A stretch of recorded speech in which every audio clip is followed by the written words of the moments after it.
Boa tarde, queridos e queridas NPmistas. Meu nome é Thiago Viola, sou procurador de Vila Velha, no Espírito Santo, e diretor de eventos científicos adjunto.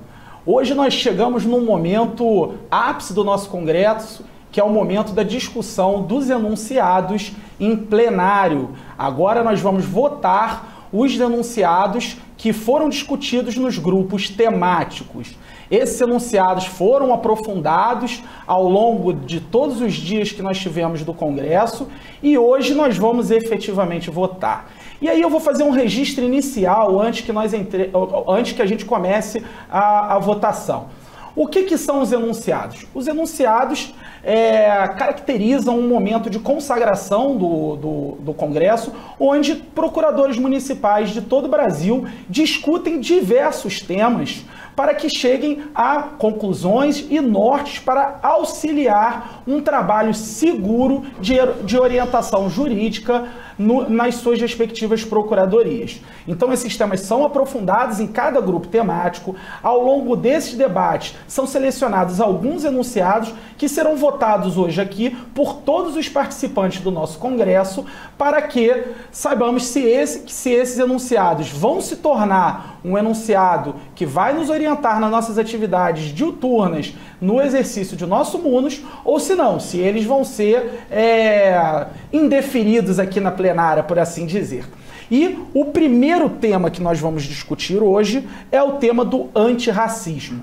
E antes de nós iniciarmos, eu vou dar algumas orientações para que essa votação ocorra da melhor forma possível. A primeira orientação é que vai surgir um pool na sua tela, quem está participando da nossa transmissão agora, onde você vai ter a possibilidade de votar se sim, o enunciado deve ser um enunciado oficial do nosso Congresso ou não, se esse enunciado não deve ser veiculado na NPM. Alguns grupos temáticos, após amplos debates, selecionaram mais de 2 enunciados. Ocorre que hoje nós só podemos aprovar 2 enunciados, só podemos trazer para votação no plenário 2 enunciados. Então esses grupos temáticos que trouxeram mais de 2 enunciados serão apresentados para vocês todos os enunciados que foram aprovados nas discussões e vocês poderão selecionar 2 para serem votados. Então a ementa desses enunciados aparecerá para você aí na tela e o público poderá escolher 2 desses enunciados. Após essa escolha, nós passaremos para uma segunda fase, que é o momento em que nós vamos selecionar se esses enunciados serão efetivamente votados ou se eles serão não serão aceitos aqui pela nossa plenária. Tudo bem? Então, vou passar agora a palavra para a doutora Lilian, que é a moderadora do nosso grupo temático antirracismo. A doutora Lilian é vice-presidente da NPM e procuradora do município de Salvador, Bahia. O nosso segundo moderador é o procurador de Mauá, em São Paulo, Irapuã Santana, que irá também moderar e apresentar esses enunciados, e ele apresentará o primeiro enunciado. Antes eu vou passar a palavra para a Lilian, e a Lilian poderá chamar o doutor Irapuã para apresentar o primeiro enunciado. Boa tarde, meus colegas. Muito feliz em estar aqui inaugurando esse momento de votação dos enunciados. Quero só destacar que o painel antirracismo é uma novidade aqui no nosso Congresso, juntamente com o painel que trata do tema de inovação. Sendo bem breve nessas colocações, vou convidar nosso colega procurador do município de Mauá, Irapuã Santana, que ao meu lado pôde trazer um pouco das fundamentações para os nossos enunciados, e vou convidá-lo a trazer a redação para vocês do primeiro enunciado e, de forma breve, a justificativa. Passo a palavra para você, meu colega. Irapuã. Boa tarde a todas e todos. Meu nome é Irapuã Santana. Eu estou muito honrado de poder estar aqui hoje no Congresso, ainda que de forma bem remota, né? E, enfim, vamos lá para o enunciado, que foi fruto de muita reflexão da Comissão de Antirracismo, e nós esperamos que consigamos fazer uma sinalização importante na luta antirracista. O primeiro enunciado, conforme nós podemos ver aqui na tela, né, ele vai falar basicamente sobre a implementação das cotas raciais no âmbito dos municípios. Então, basicamente, a ideia é que o município deve implementar a lei de cotas raciais com os seguintes critérios: percentual mínimo de 20%, como cotas para ingressos de candidatos negros em concurso ou seleção pública, em atenção ao direito fundamental da igualdade. 2, fenotípico e não de origem genética, como de inclusão do candidato beneficiado pela cota racial, devendo ser verificado através de heteroidentificação, preferencialmente por entrevista presencial, respeitado a igualdade da pessoa humana e o princípio do contraditório e da ampla defesa.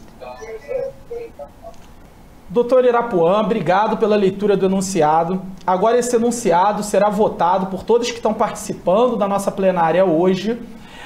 Todos que estão participando terão 1 minuto para fazer essa votação, então eu peço a atenção de todos para que essa votação angarie o máximo de votos possíveis. E agora será mostrado para todos um pool na tela de vocês com a opção sim ou não. Eventuais alterações de gramática ou de erros materiais poderão ser sugeridas no chat, mas recordo, não poderá haver nenhuma alteração na redação do enunciado. Então, solicito a todos, caros, que estão participando dessa transmissão agora, que conseguirem seu voto.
Bom, já se passou o nosso 1 minuto, já tivemos a nossa votação e agora vamos verificar qual foi o resultado da votação. 88% votou sim para que o enunciado seja publicado pela NPM, 4% não e 8% se absteve. Então, o resultado da votação do primeiro enunciado do grupo antirracismo é que sim, o enunciado será publicado pela NPM. Passaremos agora ao segundo enunciado, que será lido pela minha companheira aqui de bancada, doutora Lilian. Bom, em relação... Primeiro, feliz, né, de ter passado o primeiro enunciado.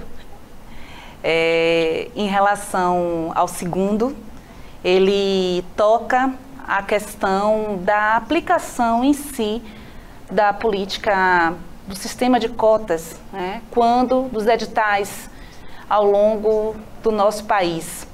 E o que a gente percebeu, e esse foi o objeto da discussão, que na prática, muitas vezes, esse edital acaba vindo com alguns equívocos que acabam não espelhando a política pública de reparação e que, por isso, a gente constrói esse enunciado só para trazer a justificativa legal e jurisprudencial, com base na Lei Federal 12.990 de 2014, né, que traz a ideia de reserva de cota mínima de 20%, e da ADC número 41, que foi julgado em 8 de junho de 2017, onde o ministro, na época relator, Roberto Barroso, traz de forma didática, na prática, como deve ser feito o critério de seleção para que não haja, principalmente, fraudes nessa política de reparação. Então, o enunciado fica assim, eu vou ler para vocês. Nos concursos públicos sujeitos à sistemática de reserva de vagas para candidatos negros, os critérios de alternância e de proporcionalidade serão respeitados em todas as etapas do certame, aplicando-se à convocação e à nomeação dos aprovados no cadastro de reserva, e produzirão efeitos durante toda a carreira funcional do beneficiário, inclusive no momento da escolha da lotação inicial, conforme previsão editalícia. Então é isso, meus caros colegas, esse enunciado ele reflete essa posição legal e esse precedente do STF.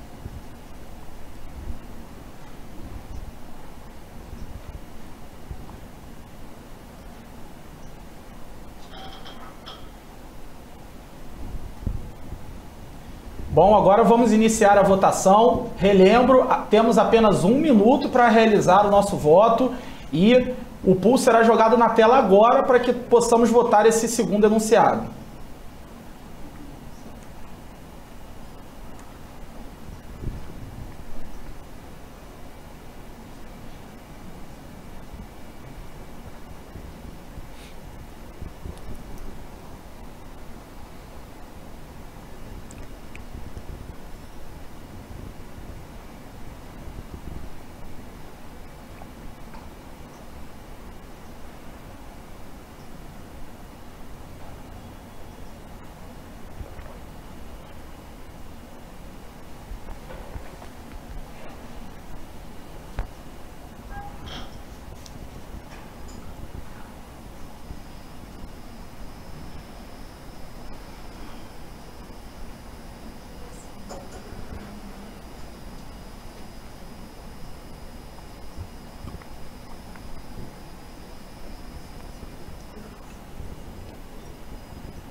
Finalizamos nossa votação.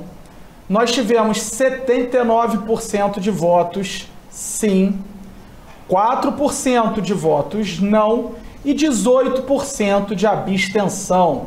Então é mais um enunciado aprovado na nossa plenária. Agradeço a todos que votaram.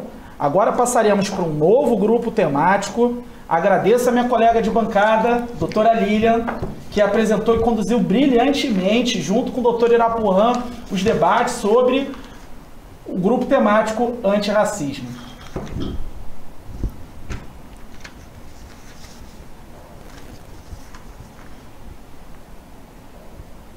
Agora eu chamo para participar na nossa plenária a moderadora do grupo temático de Inteligência Artificial e Inovação, uma novidade também no nosso congresso, tal como o grupo temático de antirracismo, e foi um grupo que chamou muita atenção pelo engajamento e pela participação dos nossos colegas, conseguindo um grande número de debates, discussões muito profícuas e com uma participação muito acentuada de todos que se inscreveram no nosso congresso. Então eu passo a palavra agora para a moderadora do grupo temático de Inteligência Artificial e Inovação, diretora da NPM e procuradora do município de Novo Hamburgo, no Rio Grande do Sul, Sinara Araújo Vilela, que teve como co-moderadora também a procuradora do estado do Rio Grande do Sul, Lisiane Pens Negruni, e do procurador federal, Melquisedeque Soares. Doutora Soraya, fique à vontade para fazer a leitura do enunciado. Obrigada, Tiago. O enunciado, nós aprovamos 2 enunciados. O primeiro enunciado, na verdade, ele é um enunciado que fecha com as apresentações dos procuradores, o procurador do Estado do Rio Grande do Sul, Lisiane, e com o procurador federal. Eles apresentaram sobre inovação IA e nós fizemos uma conversa muito interessante, mas no texto os enunciados ficaram partidos. Na verdade, é um só enunciado que fala sobre transformação, estrutura de governança, articulação, cooperação entre procuradorias para a utilização de sistemas e atualização periódica. Então, na verdade, seria um enunciado só envolvendo essas frases. Para a transformação digital, ali na frase 1. Na verdade, é um enunciado só, com 4 considerações.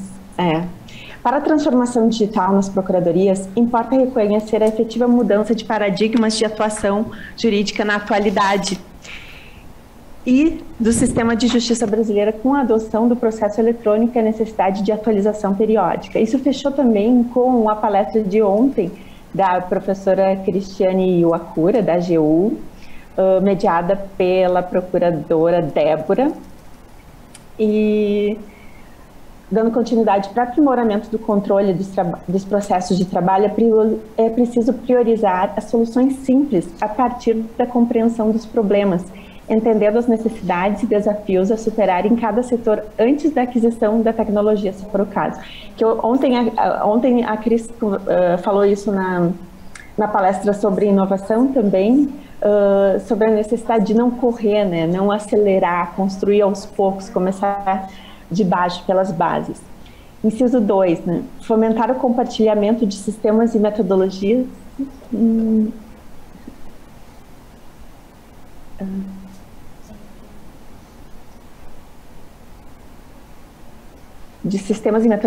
entre procuradorias, com vistas à simplificação e mudança de cultura do analógico para o digital. Com vistas... ficou 2 vistas que a gente não tinha visto. A incentivar a própria administração municipal digital. E, por último, 3, para maior eficiência, eficácia e efetividade, a gestão pública, a advocacia, ela deve fortalecer a atuação coordenada de ações de controle e contribuir para a melhoria da administração pública por meio da transferência de tecnologias, conhecimentos e do acesso aos sistemas e compartilhamento de informações, conforme a Lei de Acesso à Informação, a Lei Geral de Proteção de Dados, Governo Digital e Estratégia Brasileira de Transformação Digital. Então, esse foi o primeiro enunciado que nós votamos nos debates da área 8, IA e inovação.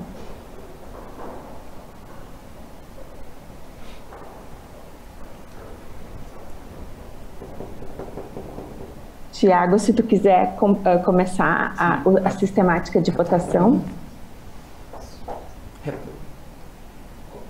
Bom, boa tarde a todos. Como vocês sabem, estamos aqui ao vivo, né, com compartilhamento, e nós tivemos um pequeno probleminha técnico na hora da votação, porque esse enunciado, na verdade, é um enunciado com diversos itens, e foi consignado aqui nos nossos sistemas que eram diversos enunciados. Então, nós vamos fazer a nossa votação agora pelo chat. Já quem quiser propor alguma alteração na redação também, fique à vontade. Então eu solicito para que todos que estejam participando agora do nosso, da nossa votação, que votem no chat e conseguirem seu voto através de sim ou não, ou quem não quiser votar, a abstenção vai ser considerada pela simples não votação. Então nós podemos começar a votar agora pelo chat.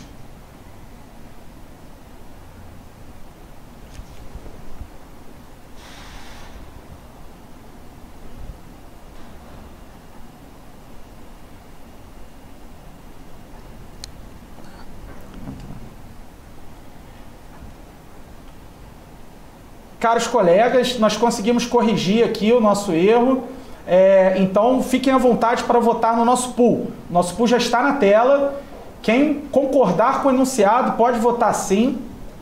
Quem não concordar, vote não. E quem não quiser votar, pode votar na abstenção.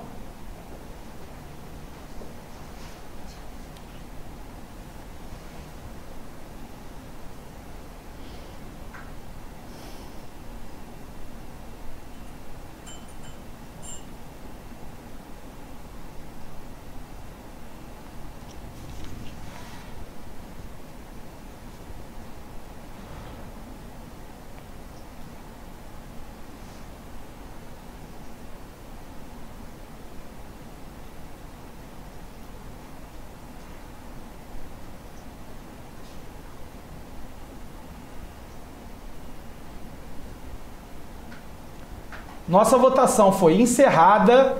Nós tivemos 88% pela aprovação do enunciado, 4% pela não aprovação do enunciado e 8% se absteve. Então é mais um enunciado aprovado. Eu ressalto que todas as correções de redação e de gramática poderão ser feitas a posteriori, os moderadores a farão, e quem quiser fazer alguma sugestão relacionada a esse particular, fique à vontade para fazer no nosso chat. Agora nós vamos passar para o terceiro grupo temático.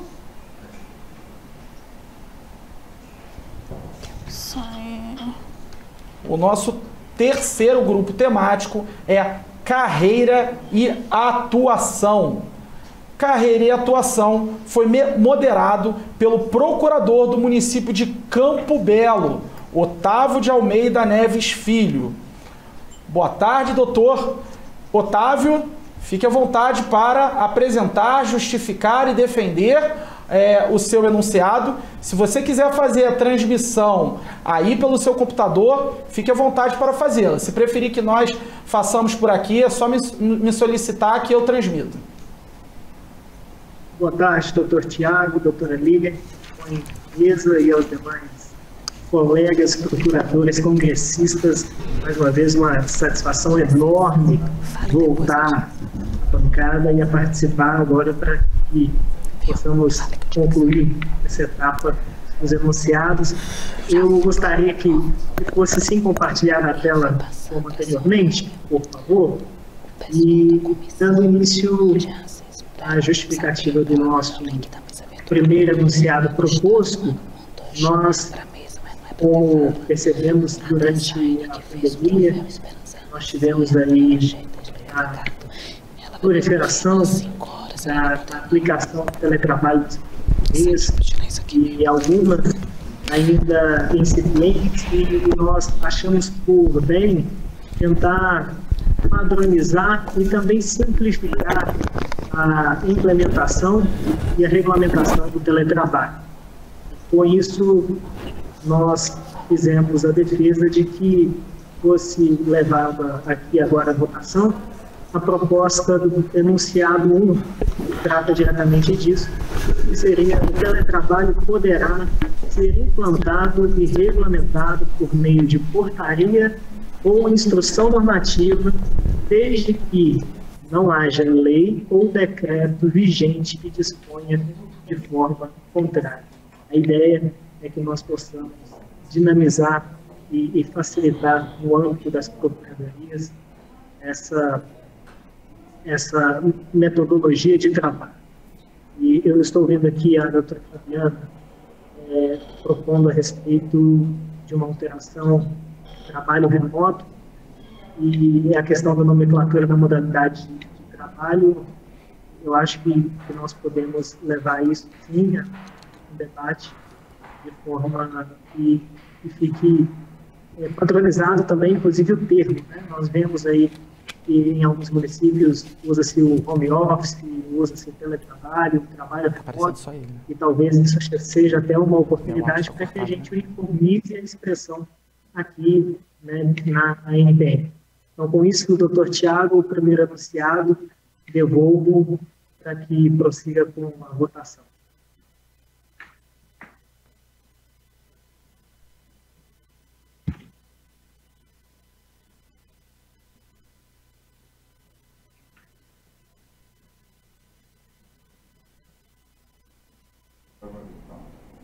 Obrigado, doutor. Foi lido aqui o primeiro enunciado que foi moderado no nosso grupo de carreira e atuação. Peço a todos os colegas que fiquem à vontade para votar em sua redação para que ele seja aprovado ou não.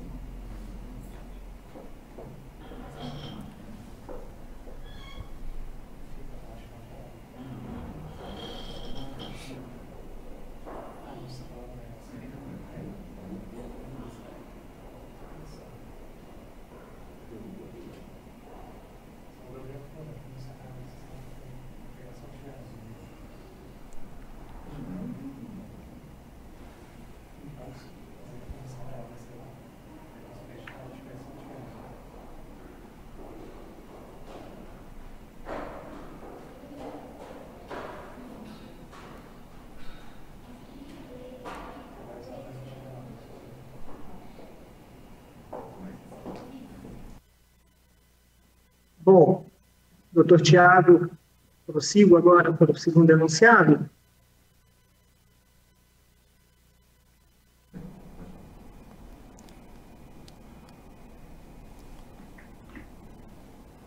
Doutor Otávio, nós já vamos passar aqui para o segundo enunciado.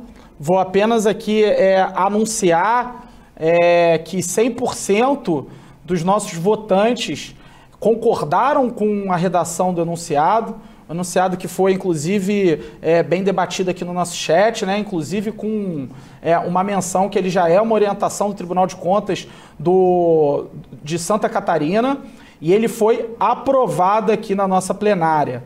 Podemos passar agora para o segundo enunciado. Registra aqui apenas a presença da doutora Cecília, procuradora de Camaragibe, que fará a moderação do próximo grupo temático em breve. Pode apresentar o segundo enunciado, doutor. Bom, primeiramente agradecer o consenso de todos os colegas e dizer que realmente é animador ver a aprovação à unanimidade da universidade. Vamos trabalhar para que a prática também seja unânime, né? Que ela realmente seja implantada em todas as procuradorias, quão logo que seja possível. E já passando para o nosso segundo enunciado aprovado previamente em debate, trata-se de mais uma ferramenta a favor dos procuradores municipais para que possam buscar o recebimento de seus honorários, para que possam ter aí mais uma possibilidade de levar esse crédito à sua definitiva constituição e recebimento. Então, nós propusemos aí que é possível a inclusão de honorários em favor dos procuradores municipais em CDAs protestados. Trata-se de intencionalmente levar os honorários dentro daquelas dívidas que vão a protesto e, com isso, fomentar o pagamento dos honorários. Devolvo ao nosso doutor Tiago para votação junto ao plenário.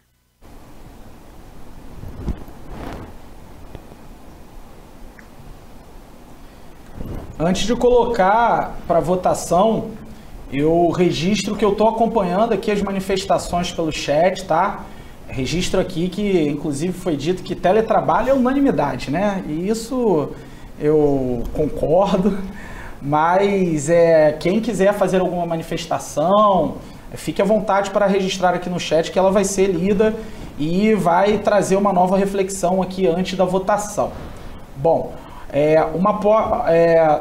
o enunciado 2 foi lido aqui pelo Dr. Otávio, foi justificado e foi defendido. Então agora eu vou colocar para votação de quem nos assiste agora.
Já temos o resultado aqui da nossa votação. Mais um enunciado aprovado. O segundo enunciado de carreira e atuação com 85% dos votos sim, 7% dos votos não e tivemos 7% de abstenção. Então é mais um enunciado que aprovamos aqui na nossa plenária. Obrigado, doutor Otávio, pela apresentação e pela justificativa. Agora nós passaremos para município em juízo, o grupo temático de município em juízo. Esse grupo temático foi moderado pelo procurador do município de Sete Lagoas, Henrique Carvalhais da Cunha Melo. Então, por gentileza, eu chamo o doutor Henrique para que ele possa ler o seu enunciado, fazer a justificativa e, eventualmente, se houver algum questionamento, fazer a defesa do enunciado. Bom, boa tarde, Tiago, boa tarde, Miriam, boa tarde, colegas. Uma alegria estar com vocês aqui nessa tarde. Nas discussões da temática de número 5, município em juízo, a gente teve a oportunidade de elaborar esses dois enunciados. Vamos para o primeiro, para a leitura e colocar em discussão. A dispensa da prática de atos processuais em face de decisões condizentes com entendimentos jurisprudenciais vinculantes ou com orientações administrativas consolidadas, função típica de controle de juridicidade da advocacia pública, representa uma das formas de prevenir a judicialização desnecessária de conflitos. Sua regulamentação é relevante para conferir segurança jurídica, mas prescindível em caso de robusta fundamentação, não caracterizando, nesta hipótese, ato capaz de ensejar responsabilidade funcional dos advogados públicos. Esse enunciado trilha aí o caminho da desjudicialização dos conflitos na administração, seja pela prevenção, quando da adoção pela própria administração dessas orientações administrativas consolidadas, seja pela própria dispensa de prática de atos processuais quando já levada a discussão ao judiciário. Então, na discussão foram acrescidas algumas questões relevantes sobre essa questão da indicação de que a primeira hipótese pressupõe um entendimento consolidado do judiciário, a segunda hipótese não, mas pressupõe uma atuação prévia de fixação do entendimento pela própria advocacia pública, e também a gente teve essa ponderação sobre a questão da impossibilidade de responsabilização funcional, porque nós, advogados públicos, claro, temos autonomia, sabemos exercer e prezar pelas nossas prerrogativas, mas temos também que ter o cuidado de não nos colocar para o exercício da função de aceleração aí do julgamento dos conflitos em risco de responsabilidade funcional. Então, fizemos esses apontamentos e essas colocações todas aqui. Então, devolvo aí, Tiago, a palavra para apurarmos, recebermos críticas, sugestões e podemos votar. Obrigado, doutor Henrique. Eu registro aqui o comentário da doutora Bárbara na votação anterior, dizendo que já tem honorários em CDA de protesto há 5 anos em Indaial, em Santa Catarina.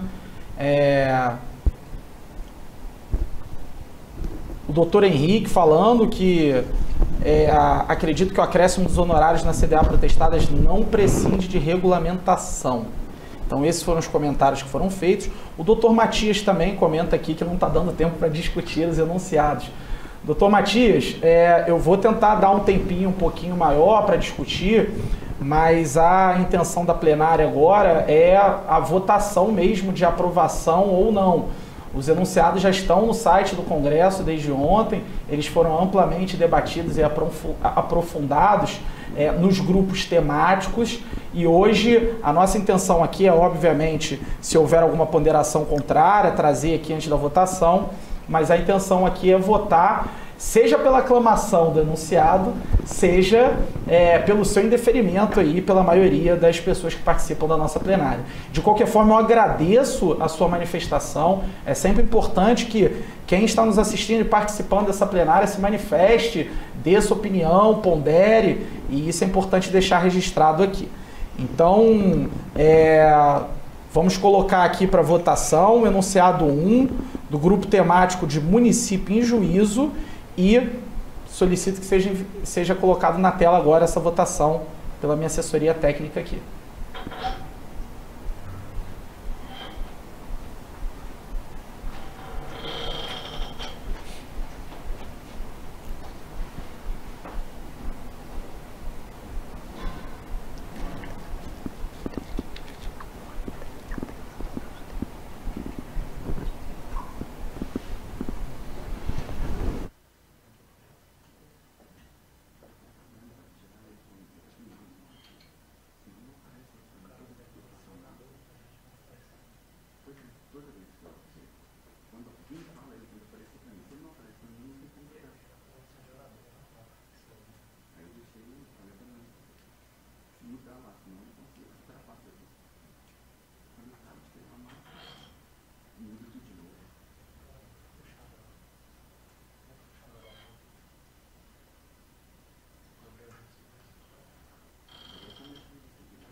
Temos o resultado aqui da nossa votação.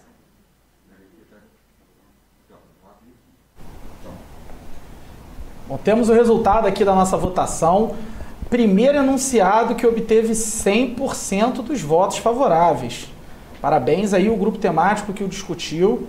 Foi amplamente aprovado aqui na nossa plenária. Bom, vamos passar para a leitura do próximo enunciado. Registro aqui que foi tão unânime que não tivemos nem manifestações aqui no nosso chat a respeito do enunciado. Tiago, duas correções. É o segundo aprovado unanimemente, o dos honorários também foi, né? E a Cláudia Guess fez uma sugestão de supressão do termo robusta na fundamentação, em relação à fundamentação. Mas acho que a gente fez essa referência exatamente para deixar claro que a abstenção de prática de ato ou a abstenção de prática de ato processual, ela é uma exceção, né? Ela não pode ser uma regra. Então, a fundamentação, ela não é uma fundamentação corriqueira. Mas aí é uma discussão que se deu lá na discussão do enunciado. Vamos ao enunciado, mas obrigado pela colaboração, Cláudia. É importante a gente ter essas discussões ampliadas para eventual revisão dos enunciados nos próximos congressos.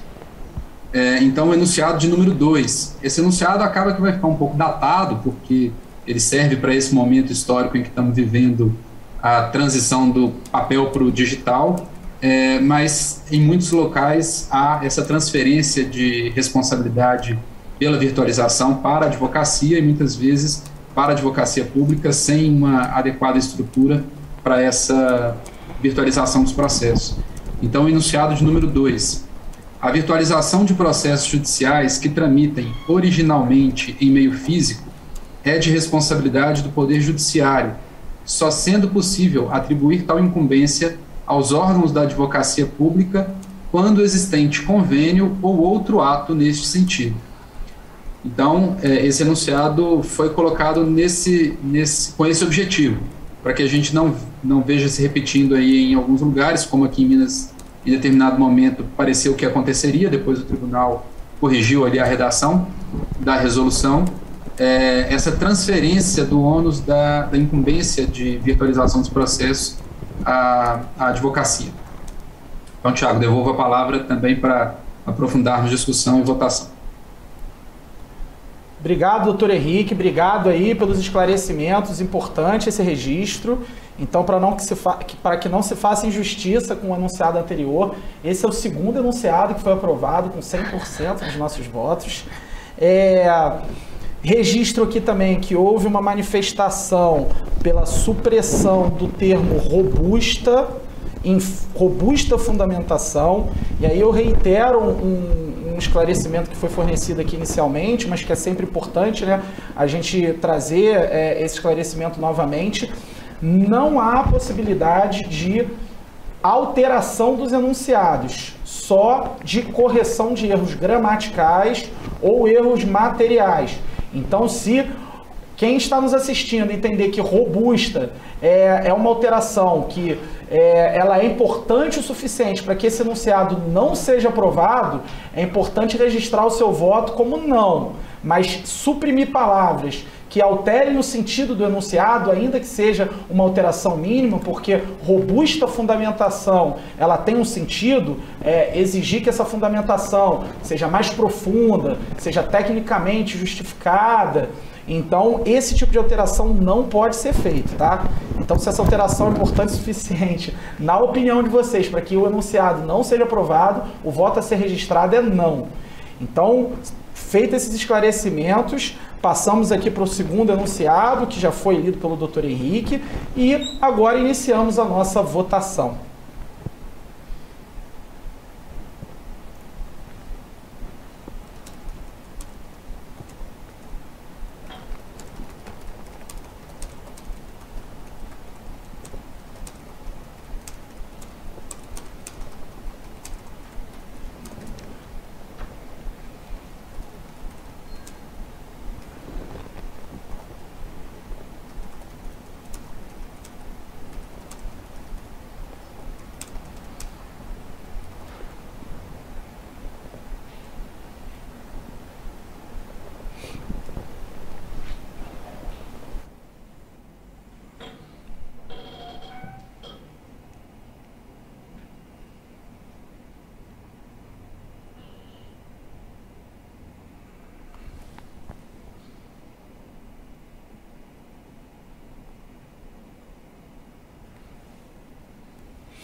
Bom, temos aqui o resultado da nossa votação.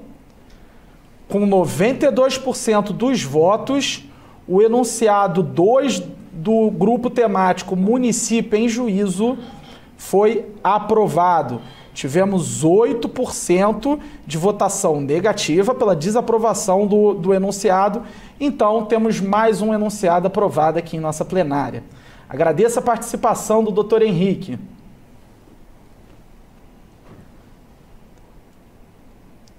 Agora nós passaremos ao grupo temático de tributos municipais, repasses e orçamento. O grupo foi moderado pela procuradora do município de Juiz de Fora, Tainá Machado Barbosa Franco, pela procuradora do município de Camaragibe e minha colega de bancada, que está aqui à minha esquerda, doutora Cecília Figueiredo Marcon, e discutido pelas convidadas, procuradoras do município de Blumenau, Ângela dos Santos Faria e doutora Cleide Regina Furlani Pompermayer. Então eu passo a palavra aqui agora para minha colega de bancada para que ela leia, justifique e faça a defesa do primeiro enunciado. Boa tarde, amigos. Boa tarde, quem está acompanhando aí de casa. O enunciado número 1, né, foi proposto com base na palestra da doutora Cleide e doutora Ângela, que brilhantemente expuseram, né, sobre transação lá no caso de Blumenau. E aí, inclusive, gerou um grupo, né, no WhatsApp, aí o pessoal está pedindo para entrar, a gente está tentando formalizar com a doutora Cleide e a gente vai tentar colocar todo mundo que está querendo, para todo mundo se inspirar, os municípios aí, para fazer essa transação tributária, né, que como a doutora Cleide falou, em nada se confunde com o refis, né, não é política de governo, é política de Estado. Então, o enunciado número 1 ficou da seguinte forma: a transação é uma medida de exceção que extingue a lide e o crédito tributário necessitando de lei formal que disponha sobre os créditos para sua realização, a fim de justificar a relativização do princípio da indisponibilidade. Obrigado, doutora Cecília, pela leitura. Estou lendo aqui no nosso chat, não houve nenhuma manifestação. Então, eu vou passar para a votação do enunciado.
Bom, temos o resultado aqui da nossa votação.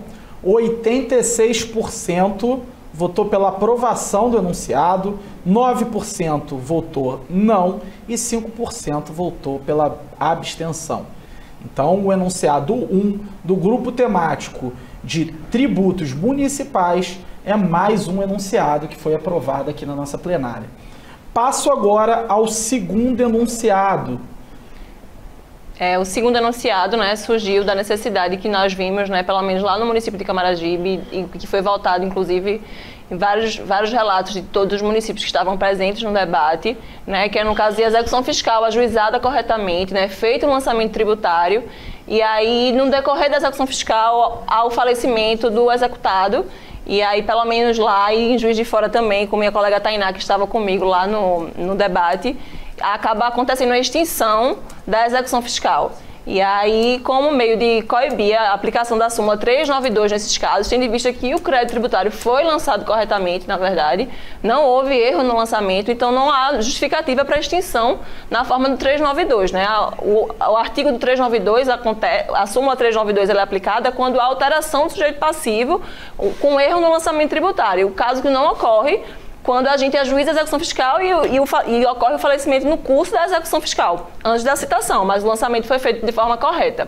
Então, a proposta que foi, né, para enunciado foi essa que eu vou ler agora, que eu só tenho um adendo a falar, que em 2010 houve um enunciado aproximadamente parecido com esse, mas que o outro fala com relação ao IPTU. Então, na verdade, eu não, se houver alguma manifestação, eu peço que vocês, inclusive, olhem no site, desce esse enunciado 173, que a gente já aprovou em 2010, mas que eu acho que, na verdade, se complementa muito mais do que um é igual ao outro. Pelo contrário, eu acho que é uma complementação.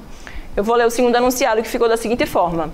É permitida a alteração do polo passivo na execução fiscal pela morte do sujeito passivo ocorrida após o lançamento, mediante habilitação ou redirecionamento contra o respectivo espólio, não se aplicando nesses casos a súmula 392 do STJ, porque não se trata de alterar o sujeito passivo da relação jurídico-tributária identificado à época do lançamento para a inclusão do outro, mas apenas de adequar o polo passivo da relação processual à realidade superveniente instaurada pela sucessão causa-mortes.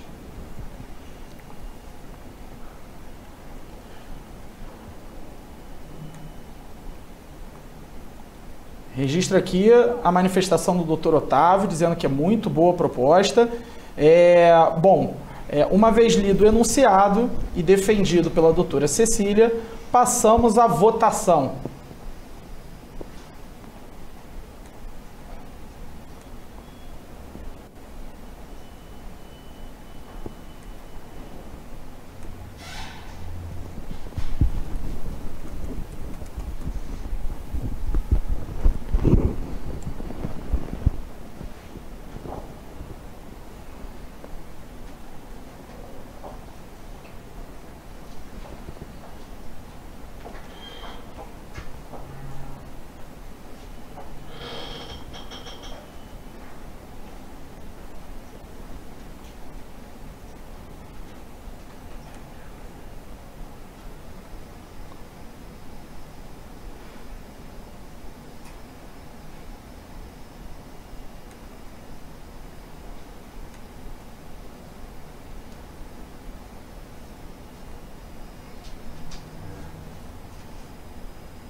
Temos o resultado aqui da nossa votação, o terceiro enunciado com 100% dos votos favoráveis.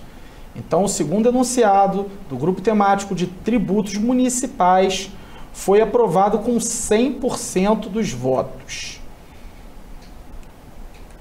Agora, vamos passar para o grupo temático de licitações e contratos. Antes de passar ao outro grupo, agradeço aqui a presença da minha colega e a convido para permanecer aqui do nosso lado. E eu queria agradecer também, mais uma vez, eu queria agradecer a Tainá, que não está presente aqui agora, né, que foi a moderadora junto comigo no painel de tributos. Agradecer a doutora Clei e a doutora Ângela, que foram brilhantes na apresentação. Agradecer a Viola, né, pelo convite, que você que faz representando aqui também, Thaisa. E agradecer ao presidente Gustavo e a vice-presidente Lília. Muito obrigada e continuem aí, né, no restante dos enunciados. Obrigado, Cecília. Importante esse registro das outras procuradoras que trabalharam também nesses enunciados, aprofundaram os debates. Elas não estão aqui participando na nossa bancada, mas participaram ativamente nos debates, então é sempre importante. Bom, em licitações e contratos, o moderador fui eu. Discutimos amplamente diversos temas, inclusive um dos enunciados não veio para a plenária. Ele não foi aprovado para vir para a plenária, e aí eu já faço um registro e uma defesa prévia também do enunciado, né? O enunciado é um enunciado bem extenso, mas ele visa trazer uma orientação segura para a administração em algo que é muito recente. E as administrações públicas estão com muita dificuldade para trabalhar o tema, que é o Instituto da Revisão em contratos administrativos de obra, em virtude de aumentos supervenientes ou de consequências incalculáveis em virtude da Covid-19. É um tema muito recente que tem gerado muita polêmica. Por que o tema é polêmico? Primeiro, o artigo 652D da Lei 8666, ele nos traz o requisito para que o Instituto da Revisão seja aplicado. E o requisito prioritário e primordial é que o fato que gerou o aumento desproporcional ou que, ainda que desproporcional e imprevisível, ou ainda que previsível, de maneira de efeitos incalculáveis, ele ocorra depois da pactuação do contrato e que também seja superveniente. Ou seja, um motivo que tenha ocorrido antes da pactuação do contrato não pode ser alegado a posteriori, porque naquele momento o contratado tinha ciência do evento. Então, esse é um tema bem recente, porque os municípios e as assessorias jurídicas estão recebendo muito pedido de revisão. Esses pedidos de revisão nem sempre são bem instruídos, mas porém, muitas vezes eles de fato ocorreram. De fato, houve esse aumento superveniente. Todos nós sofremos e experimentamos os efeitos deletérios do estado pandêmico em que vivemos, e realmente houve aumentos desproporcionais do dólar, de combustíveis, dos minérios, e esses aumentos impactam sim o contrato. Porém, um dever de zelo com o interesse público e com o erário público nos submete a uma orientação jurídica segura para o gestor, para que ele saiba quais são os requisitos legais que são exigidos pela lei para que essa revisão seja concedida, quais são os requisitos financeiros, porque nós temos uma série de normas financeiras e orçamentárias que devem ser seguidas, e além disso, elas têm que ser justificadas nos autos por robusta justificativa e por uma documentação que comprove os fatos alegados pelo contratado que requer a revisão. Então, a intenção do enunciado é trazer essa orientação segura através de itens e requisitos para que essa concessão possa ser concedida. Esses requisitos, como eles são genéricos, eles prevêem a maior quantidade de casos possíveis, eles podem não ser aplicados no caso concreto. E aí, se uma vez que eles não são aplicados, o administrador não teria como comprová-los. Mas o enunciado também abarcou essa possibilidade. De que forma? Prevendo que, uma vez que os requisitos não sejam aplicáveis, o gestor tem que justificar nos autos, e aí também através de robusta justificativa, por que aqueles requisitos não são aplicáveis. Então, vou passar aqui a leitura do enunciado, que é um enunciado bem extenso, tá? Mas já com essas ponderações iniciais, para quem está nos assistindo agora entenda por que ele adquiriu uma redação tão extensa.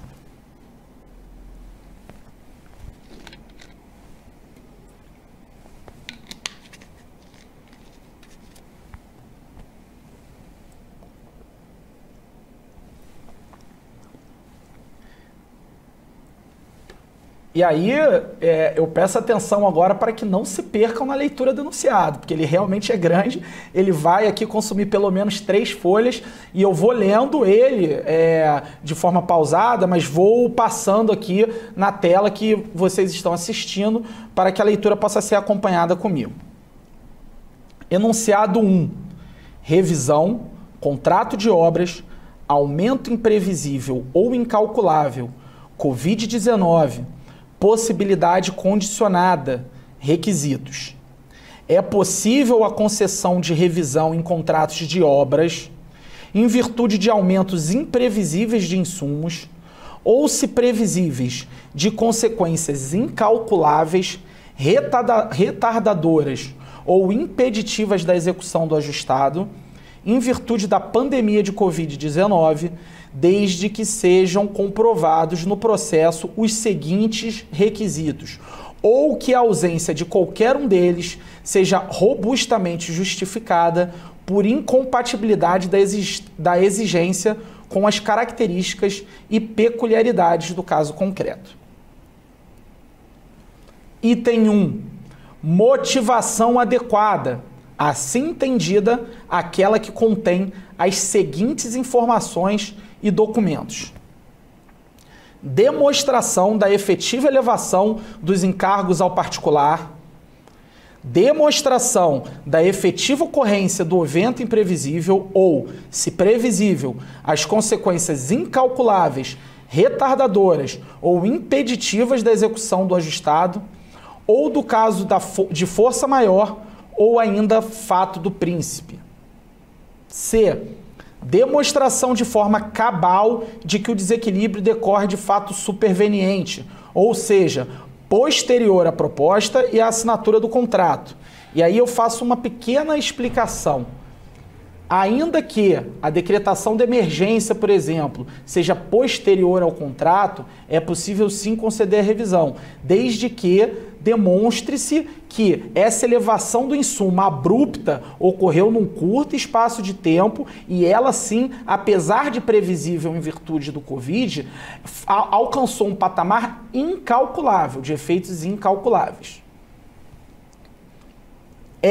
Declaração da ausência de culpa do contratado. Isso é muito importante. Se o contratado atrasou a execução do contrato e superveniente o aumento foi causado por culpa exclusiva do contratado, ele não faz jus à revisão. F. Comprovação da aquisição dos insumos em momento contemplado pela superveniência do fato ensejador do desequilíbrio, bem como demonstração de que tal situação não decorreu de atraso ou redução de ritmos de responsabilidade do requerente. G. Planilha contendo os custos de cada item constante na proposta inicial, em confronto com a nova planilha dos valores revisados. E H. Apresentação de todos os documentos que comprovem a imprevisibilidade da ocorrência do evento, no caso concreto, e a ocorrência de variação de preços de cada item produto individualmente, com a apresentação de notas fiscais, recibos, relatórios de medição, documentos relativos a cada um dos itens separadamente. E aí a segunda parte da demonstração dos requisitos, ela se trata da demonstração técnica da necessidade do reequilíbrio, assim entendida aquela que contém as seguintes informações e documentos. E aí, antes de eu passar para a leitura, eu vou pedir uma licença para beber um pouquinho de água, que é uma leitura extensa, né? Eu vou pedir água aqui da minha colega, que eu já bebi a minha água toda. Só fazendo uma observação, lá no município, antes de eu estar na execução fiscal, eu trabalhei um tempo no setor de licitações e contratos também.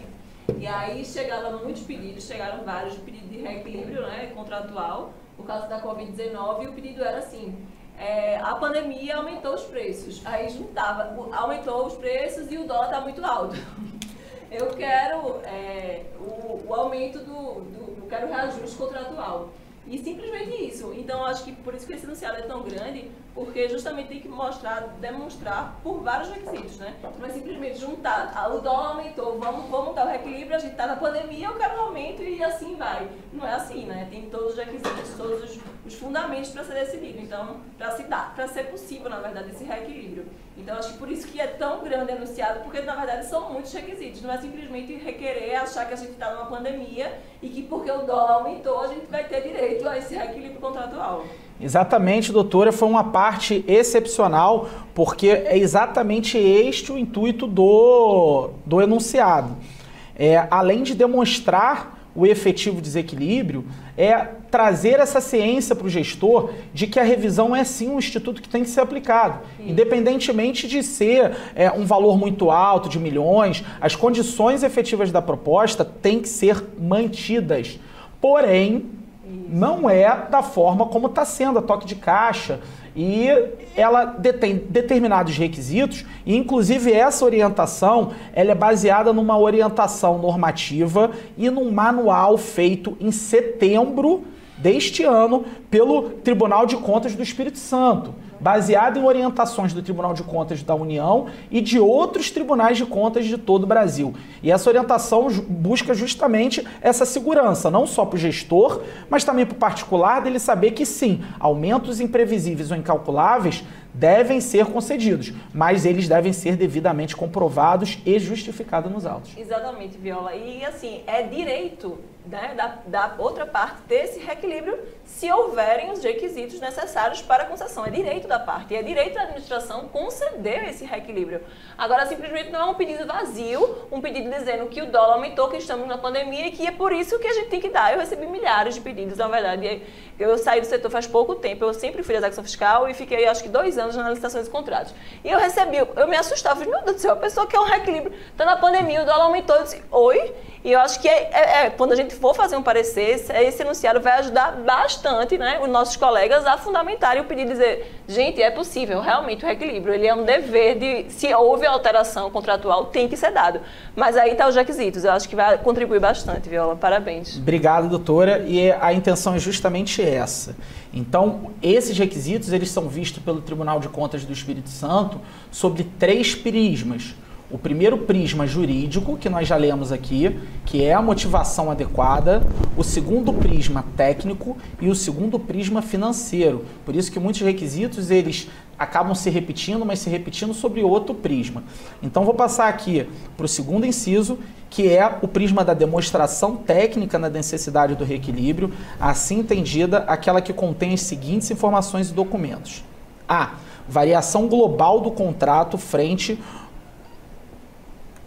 aos efeitos da inflação, confrontando com a possibilidade do vindouro reajuste ser suficiente para suprir eventuais prejuízos decorrentes do desequilíbrio.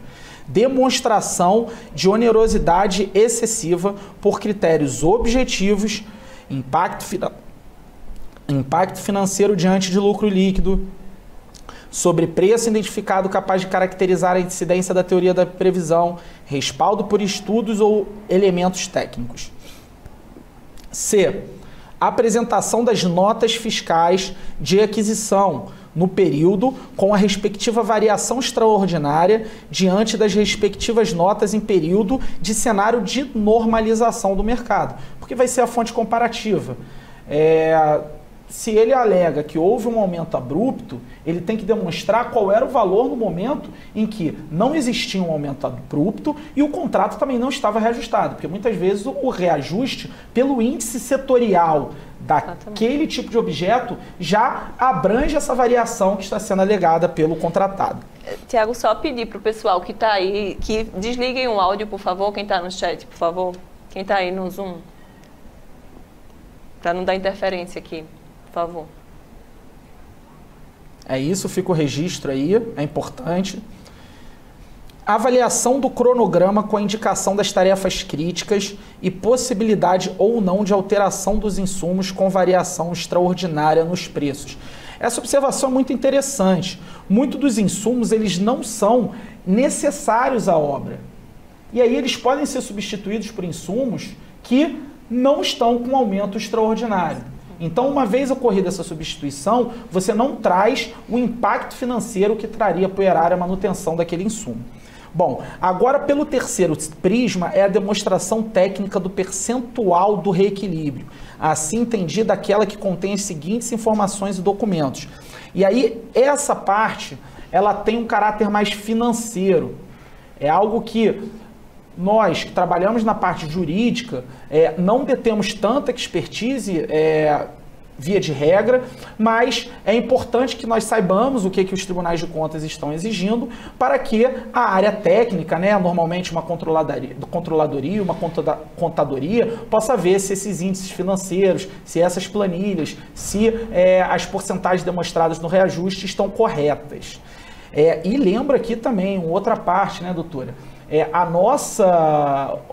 nossa função é trazer essa orientação jurídica segura e também demonstrando que os tribunais de contas têm exigido para que esse reequilíbrio seja concedido. Porém, a Procuradoria não tem a função de fiscalizar o efetivo cumprimento desses requisitos. Então, uma vez orientados, a administração deve observar esses requisitos sem necessidade que a assessoria jurídica fiscalize se a efetiva concessão do reequilíbrio observou todos esses requisitos. Com certeza, até porque existe o fiscal do contrato, né, justamente para isso, né? A Procuradoria só realmente é uma forma de orientação. E outro ponto que você falou, Viola, bem interessante, é com relação que o reajuste não é para ser dado quando o próprio, o reequilíbrio, na verdade, não é para ser dado quando existe aquele próprio reajuste que se tem ao longo do contrato, né, que é previsto, porque aí esse reajuste anual, por exemplo, que geralmente é anual, ele se dá por apostilamento. Esses casos aqui são os casos excepcionais, né, os casos extraordinários, não aqueles casos que se dá por ano, os reajustes de IPCA, e, enfim. Exatamente. Então, e aí seria só por apostilamento mesmo. Essa parte foi excepcional porque nos remete a um outro enunciado que foi aprovado em 2017 no Congresso de Curitiba, que fala sobre o reequilíbrio de todas as suas espécies. O reequilíbrio, em seu sentido lato, ele abrange 3 espécies. O reajuste sentido estrito, exatamente, que é a atualização do contrato por índices específicos, como foi dito pela doutora Cecília, a repactuação, que é uma figura restrita aos contratos de serviço contínuo, com mão de obra preponderante ou exclusiva, e o instituto que nós estamos tratando agora, que é a revisão. Não podemos confundir isso, então é sempre bom fazer remissão a esse enunciado que foi publicado em 2017 no nosso congresso em Curitiba. Bom, voltando aqui, quarto prisma, demonstração técnica do percentual do reequilíbrio, assim entendida aquela que contém as seguintes informações e documentos. A. Detalhamento da proposta referente ao valor unitário de cada item do edital, uma vez que sem ele é impossível se estabelecer a regularidade de um termo de reajustamento e reequilíbrio econômico-financeiro, pois o poder público não terá os valores de parâmetro. Planilha atualizada, indicando também itens que variaram negativamente, além da indicação dos itens da planilha de custo que sofreram reajuste de preços. Porque muitas vezes esse impacto também pode ser negativo. Um item pode ter se tornado mais barato. E ele pode compensar outros itens que tiveram esse sobrepreço.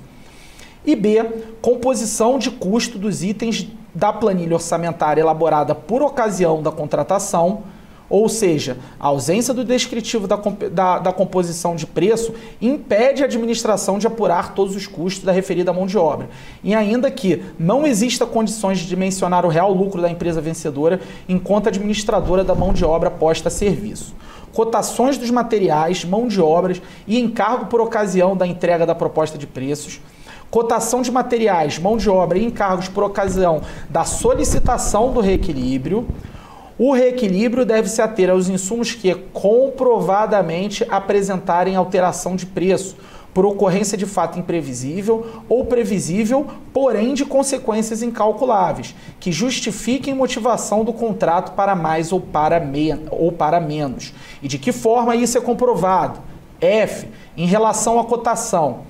F1. Apresentação da composição dos custos da contratada detalhada envolvendo o grupo de insumos classificados como grupo A da curva ABC, utilizando-se técnicas de orçamentação respectiva, variação do período entre a proposta ou orçamento e o aferido no período.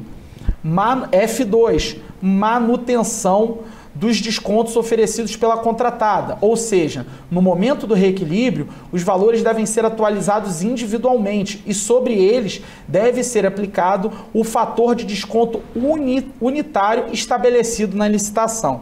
E F3, no caso de insumos, cujo desconto aplicado em relação ao orçamento da administração foi significativamente superior ao desconto global do contrato, apresentar análise adicional acerca da não ocorrência do jogo de planilha. Esses itens são interessantes porque muitas vezes em um contrato onde ele é aplicado um desconto sobre o orçamento base apresentado pela administração, ele alcança o valor X com desconto.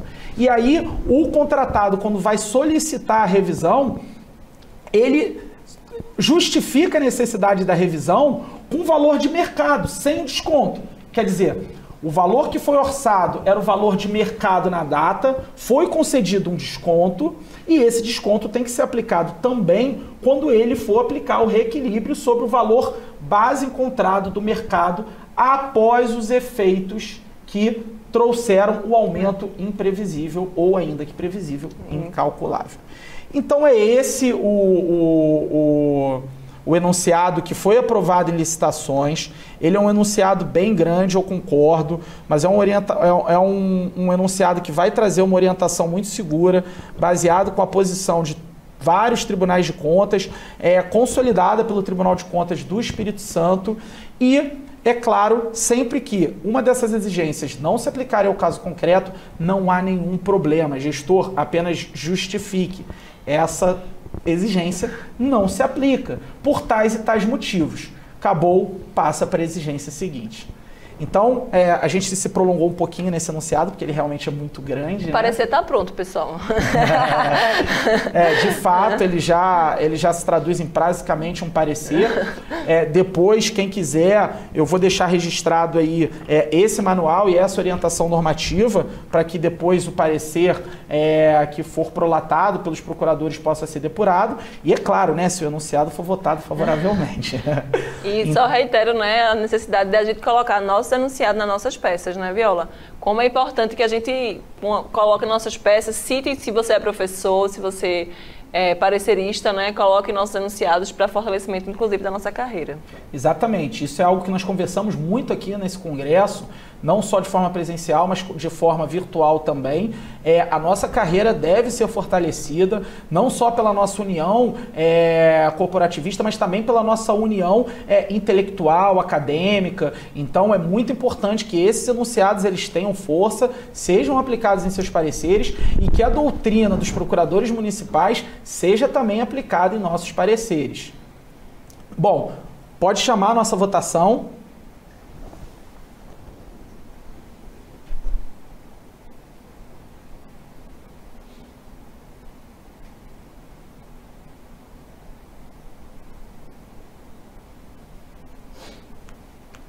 Enquanto a votação está ocorrendo, vou aqui registrar a presença de alguns colegas aqui que se manifestaram no nosso chat.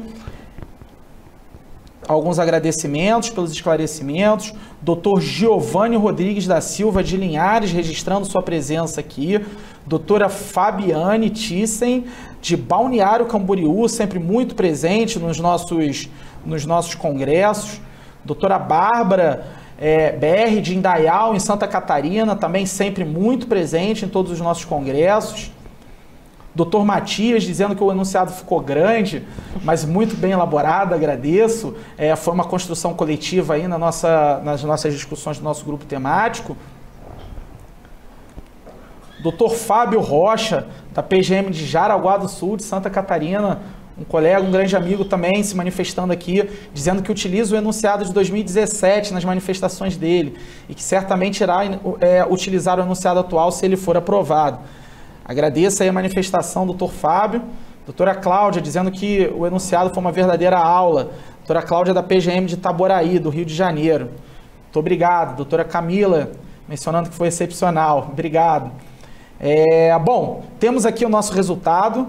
O enunciado 1 de licitações e contratos teve 79% de votos favoráveis, 8% de votos desfavoráveis e 13% de abstenção. Então é mais um enunciado aprovado aqui na nossa plenária. Bom, vamos passar para o grupo temático seguinte. E esse grupo temático é o grupo temático de pessoal. E aqui eu lembro uma explicação também dada no início. O grupo temático de pessoal foi um grupo que trouxe para a plenária mais de 2 enunciados. É uma pena, gostaria de votar todos eles. Foi um trabalho muito profícuo realizado pelo grupo, porém, nós só podemos votar 2 enunciados. Então, nós vamos realizar uma primeira votação para definir quais enunciados vão ser levados para a plenária, vão ser votados individualmente, se vão ser aprovados ou não, e depois é que nós poderemos votar nos enunciados. Então, agora eu chamo o Dr. Vitor Peno, moderador do grupo temático de pessoal, procurador de Rio das Ostras. Doutor Vitor, seja bem-vindo ao nosso plenário. Boa tarde, Viola. Boa tarde a todos, a todas, queridos amigos. Sempre um prazer revê-los. Estar aqui de volta no nosso congresso, mesmo virtualmente. Em primeiro lugar, gostaria de agradecer muito a todos os participantes da nossa área de interesse pessoal pelas discussões, que foram realmente muito profícuas. Peço até vênia aos demais colegas e aos organizadores pelo número acima do autorizado na metodologia, mas nos pareceu também pertinente que houvesse o prestígio àqueles que propuseram os enunciados e que foram aprovados, né, que foram considerados como enunciados passíveis de serem aprovados, e nos pareceu mais adequado que a plenária concluísse quais deles seriam mais eficazes, né, para a utilização pelos procuradores no nosso dia a dia. Então, eu vou fazer também o pedir vênias para mudar um pouco a metodologia de leitura, já que nós vamos ter que fazer uma votação inicial, primeiro de quais 2 iremos levar para votação. Então, para evitar, né, não teria como eu ler um por um e serem votados individualmente. Então, vou pedir vênia aos colegas para fazer a leitura de todos e uma breve explanação dos motivos, das razões da redação. Vou pedir para os colegas lá que estão no estúdio só para descer para mim, por gentileza, para eu poder ler. O primeiro enunciado decorreu de uma preocupação muito comum no nosso grupo de WhatsApp da área de interesse de pessoal, que foi o potencial conflito normativo entre a vigente Lei Complementar Federal 173 e a obrigatoriedade de concessão de benefícios remuneratórios à educação básica decorrentes de recursos exclusivos do Fundeb. Muitos colegas estavam sendo demandados pelas administrações locais com pedidos de parecer nesse sentido, de modo a identificar a possibilidade de concessão ou não de benefícios remuneratórios específicos do Fundeb na constância da 173. Concluiu-se que sim, que não há esse conflito normativo. Inclusive, existe até um voto do Tribunal de Contas do Espírito Santo, que foi unânime nesse sentido, pela questão da supremacia da Constituição e da superveniência do artigo, da redação do artigo 212-A, trazido pela Emenda Constitucional 108, e da sua lei regulamentadora, 14.113, ambas normas que são posteriores à vigência da Lei Complementar 173. Por isso que os senhores vão ver que no próprio enunciado existe a menção expressa, a data de promulgação, tanto da 173 como da emenda, de modo a demonstrar a superveniência do texto constitucional comprovando que, na verdade, ele tem prevalência sobre as limitações da 173. O próprio governo federal, através de meio de emenda e de lei federal posterior, trouxe exceções à Lei Complementar 173 de modo a garantir o cumprimento das legislações específicas do Fundeb. Então, vou me permitir agora ler o enunciado.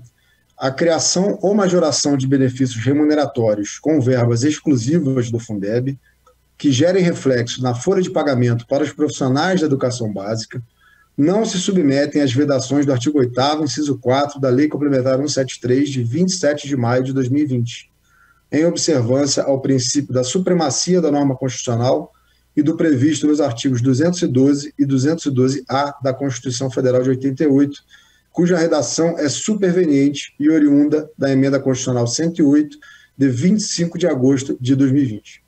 Então, essa é a redação do primeiro enunciado, e com a justificativa que eu apresentei, fico aqui à disposição para eventuais dúvidas. O enunciado número 2 é sobre vacinação compulsória no âmbito específico relacionado ao servidor público, né? Como sabemos, o Supremo Tribunal Federal já se manifestou especificamente sobre a não obrigatoriedade de vacinação sob o ponto de vista da liberdade individual, né, filosófica e intangibilidade do corpo humano, porém autorizou a tomada de medidas indiretas de compulsoriedade pelo poder público, isso na seara geral, né, genérica para a população em geral. O nosso enunciado, por ser da área de pessoal, é voltado especificamente para os servidores públicos que, eventualmente, por algum tipo de convicção filosófica, desejem não se vacinar. O enunciado assegura essa possibilidade, com base na justiça do Supremo, porém autoriza o poder público a criar limitações de acesso a determinados próprios públicos, especialmente aqueles que envolvem a saúde e a vida de menores de idade, de relativa e absolutamente incapazes, inclusive que não estão vacinados ainda conforme o Plano Nacional de Imunização. Então, nesses casos, a prevalência aí da proteção ao incapaz e a supremacia do interesse público teria prevalência sobre essa liberdade individual, né, de por convicção filosófica, não se vacinar, e em decorrência disso, a limitação de acesso a determinados próprios públicos pode eventualmente gerar algum tipo de consequência funcional. Então, a redação do enunciado é a seguinte: apesar de não ser obrigatória, a recusa de vacinação pelo servidor público enseja a tomada de medidas indiretas de compulsoriedade, como a restrição ao exercício de certas atividades ou a frequência de determinados lugares, conforme a jurisprudência do STF, não caracterizando violação à liberdade de consciência e de convicção filosófica, quando ponderada com a supremacia do interesse público e a defesa da vida e da saúde da coletividade, desde que respeitados os princípios da razoabilidade e da proporcionalidade. Essa é a proposta do segundo enunciado. Podemos passar para o terceiro, por gentileza. Claro que eu fico à disposição para eventuais dúvidas, ok, pessoal? Enunciado número 3 é mais específico, né, relacionado mais a um direito estatutário específico da maioria dos estatutos funcionais, e que gera muitas dúvidas no dia a dia acerca de interpretações, de tentativas de interpretações extensivas de benefícios de concessão de redução de carga horária, né?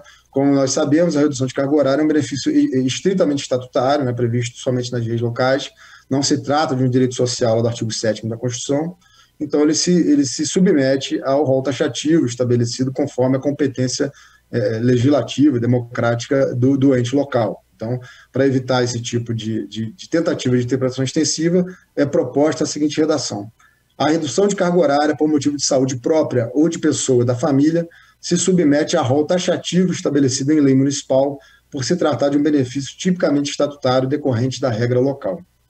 Ok? Passando ao 4. 4 também declara, né, nós não localizamos nenhum enunciado específico sobre o tema da extensão da união estável com relação a estatutos muito antigos, né, que a exemplo da Constituição Federal de 88 se volta para uma prevalência do casamento enquanto o método prioritário de construção de unidade familiar, né? Isso realmente já está superado há bastante tempo pelo Supremo Tribunal Federal. Então, para efeito de evitar confusões muito comuns com relação à redação literal dos estatutos funcionais que estende determinados direitos exclusivamente ao casamento, né, essa interpretação gramatical, propõe-se um enunciado que, né, prestigiando a jurisprudência já consolidada do Supremo, que em diversos julgados, tanto relacionados à união afetiva, como as regras específicas do Código Civil, que tratavam a sucessão em união estável de modo diferente do casamento, enfim, evita esse tipo de confusão que, infelizmente, ainda é muito comum. Lê-se a proposta do enunciado.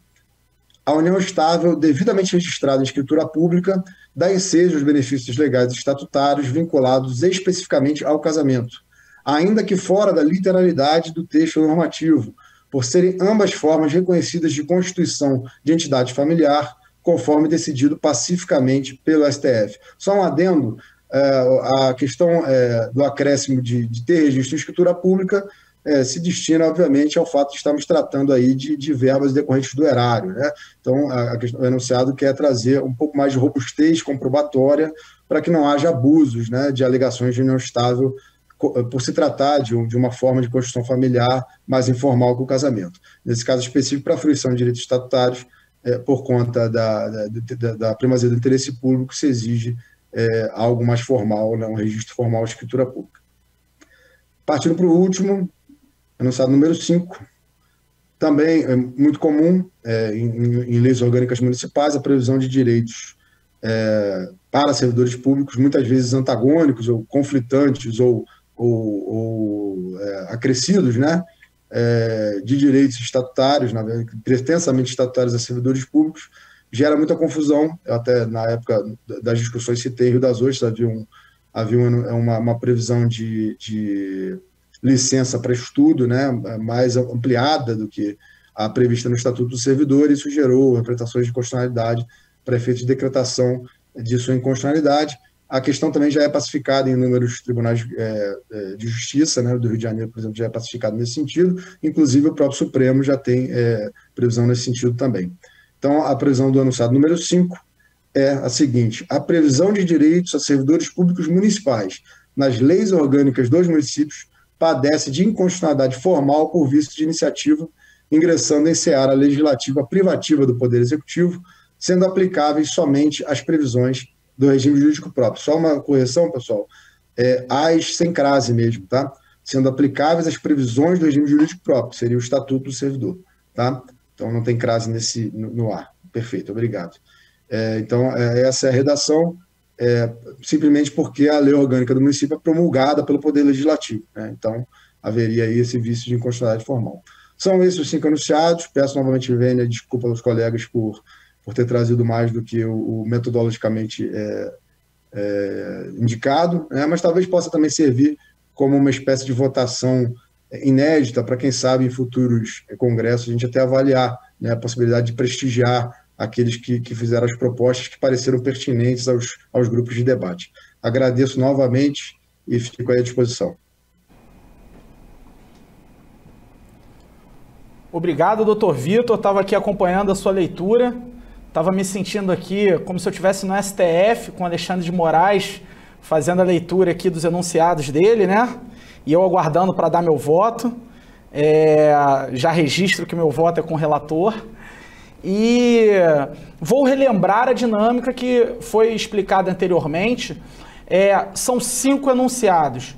Nós só poderemos escolher 2 deles para que sejam votados na nossa plenária. Então, vai aparecer na tela de vocês uma pequena ementa desses enunciados. Eu vou dar um tempinho um pouquinho maior para essa votação, 2 minutos, porque tem que ser lido esses enunciados, né? E aí, os 2 que tiverem a maior votação vão ser novamente levados a plenário para serem votados pela aprovação ou pela desaprovação. Então, pedir para a minha assessoria técnica, pode lançar.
Enquanto está ocorrendo a votação, vou aqui registrar as participações do Dr. Matias, dizendo que para ele o 5 é o mais importante e merece ser votado. Dr. Vitor, ressaltando que os demais podem ser votados nos anos seguintes. Dr. Matias reiterando que votou no 1 e no 5. Doutora Cláudia dizendo que todos os enunciados são ótimos, mas ela vai ficar com 2 e com 5.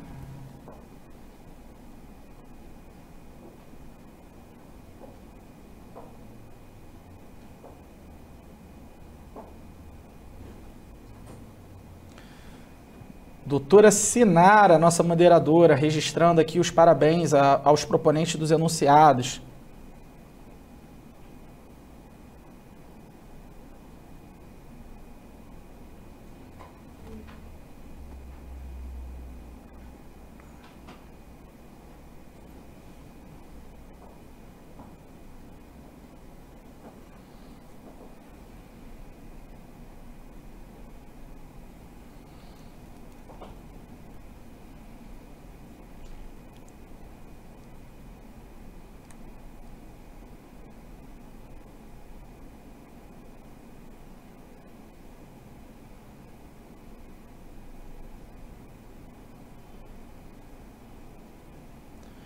E temos o nosso resultado, um resultado apertado, com 45% dos votos, Fundeb, com também 45% dos votos, vacinação, carga horária, 18% dos votos, união estável, benefícios legais estatutários, 23%, e direitos a servidores e leis orgânicas, 55%. Então, tivemos aqui um empate entre a primeira e a segunda opção. Então, vamos ter uma prorrogação agora. Eu não sei, vou perguntar aqui para a minha assessoria técnica se a gente pode botar para votar de novo o Fundeb e vacinação. Se não puder, eu vou pedir que registrem seus votos no chat. Minha assessoria técnica, a gente pode botar um pool só com Fundeb e vacinação? Com essas duas possibilidades?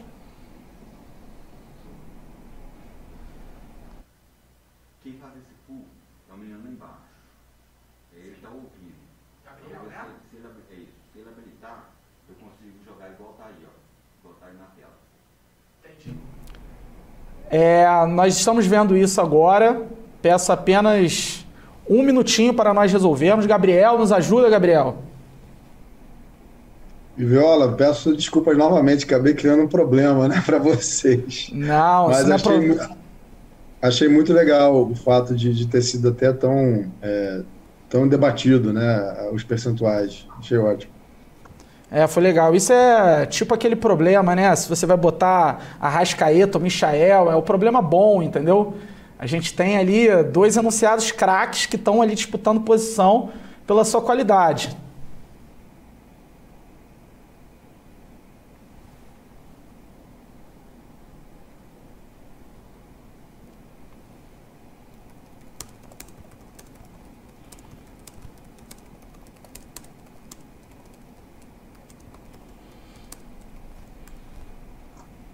Tá pronto, Thiago.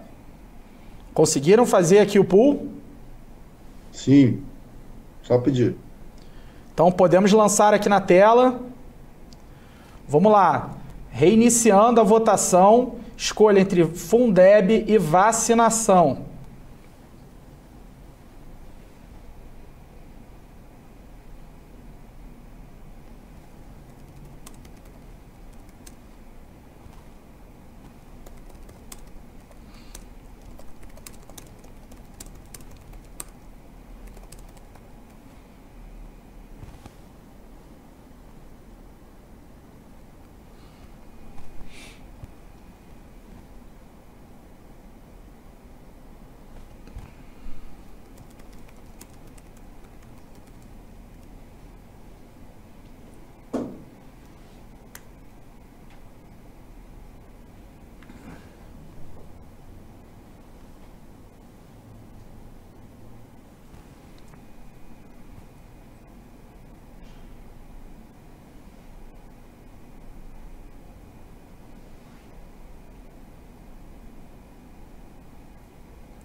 Bom, temos o resultado da nossa votação. Olha, se eu pudesse falar aqui, esse resultado foi nos pênaltis, hein? Porque o Fundeb ganhou por 52% a 48% da votação. Então temos aqui nossos vencedores. São os temas 1 e 5.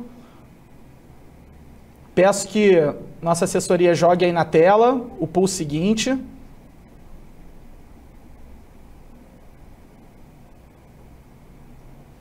Então, o primeiro enunciado,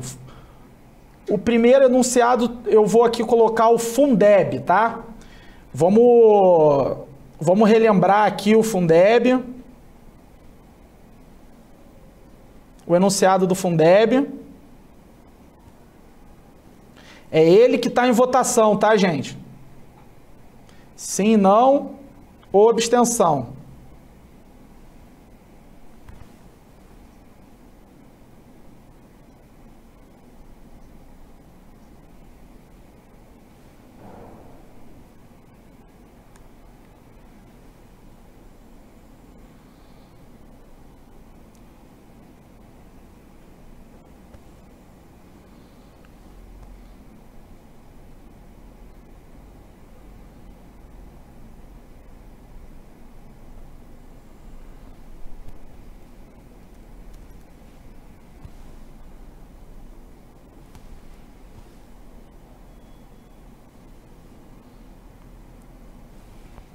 Bom, temos aqui o resultado da nossa votação. 73% votou favorável ao enunciado. Não tivemos votação não e 27% de abstenção. Então, nosso enunciado foi aprovado.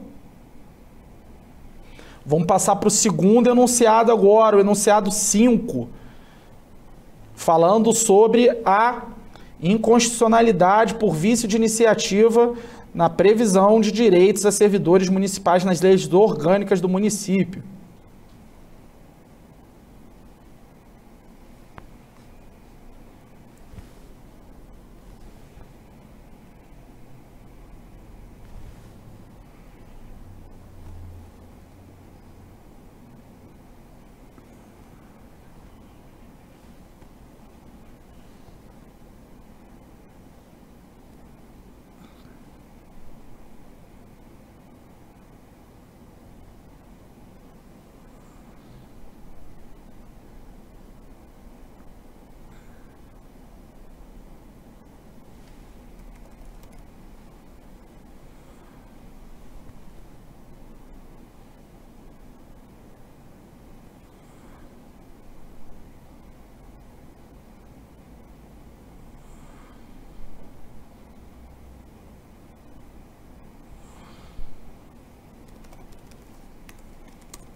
Bom, temos o resultado do nosso segundo enunciado. 68% votou sim, 16% não, e nós tivemos uma abstenção de 16%. Mais um enunciado aprovado aqui na nossa plenária. Até o momento, 100% dos enunciados aprovados. Bom, vou agradecer aqui a presença do Dr. Vitor e já passando em seguida para o nosso último grupo temático, e aí vou fazer uma pequena observação antes de nós passarmos para esse grupo temático.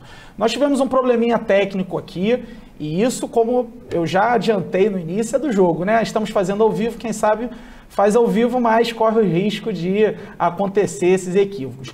E um enunciado do grupo temático de inovação não foi votado. Então agora eu vou chamar para fazer a moderação desse enunciado de urbanismo e meio ambiente a doutora Sinara novamente e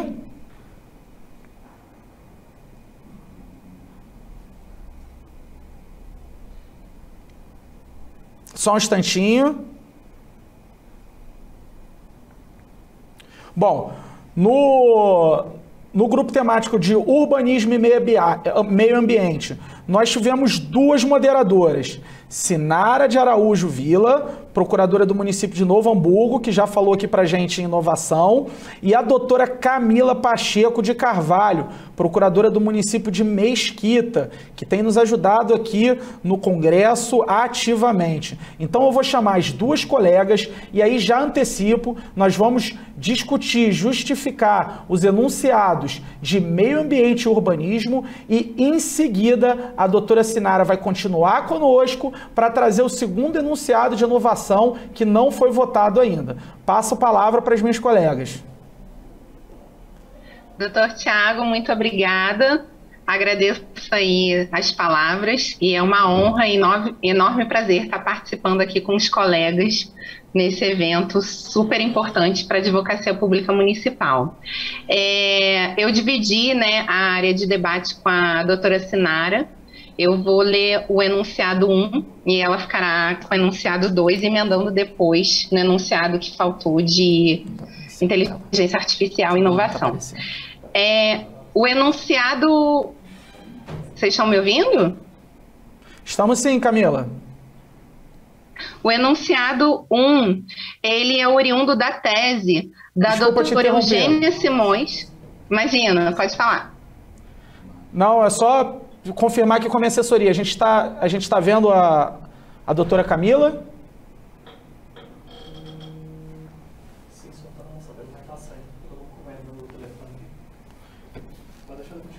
Pode continuar, doutora. Tá, ok.